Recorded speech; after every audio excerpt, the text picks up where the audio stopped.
Hello, my name is Matt Westerveld from Metrix CreateSpace, and I am here to present results for DARPA PA 1152, an inexpensive, practical, textile-based computing and communications platform. Our project has four main areas of focus: power storage and charging, durability, cross-garment communications, and modularity at the garment boundary. We do not focus on applications at this time. We wanted to get something on a flexible material, so we took some time to work with the Acaflex. Using what we learned with the Pyrolux, we were able to get results in under a week. We decided to focus on capacitors instead of boards because it takes half the time to run a capacitor. And now we've got 4 different designs to work with. And they've all been designed around this common well. One of the goals of this project is cross-garment communication. During prior iterations, we had developed a pair of pants and a shirt which use solid contact as a means of connection. We put these to the test this iteration, attached a logic analyzer to them, and went for a brief walk.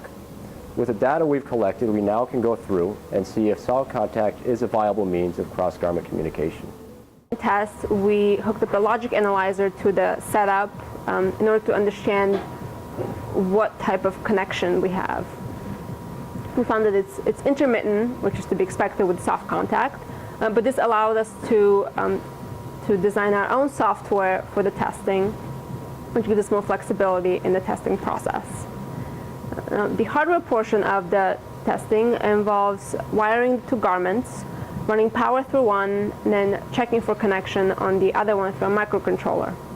We've had to use an Arduino Mega for the testing portion because the MSP430 doesn't give us enough storage capability to gather enough data to actually get a full understanding of what's happening across all 6 of the lines of communication.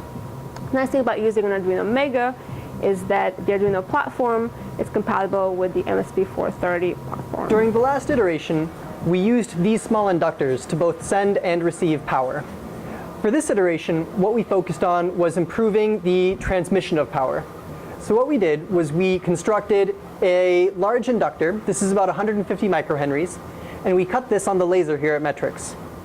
Now, we're driving this inductor using a Class E amplifier.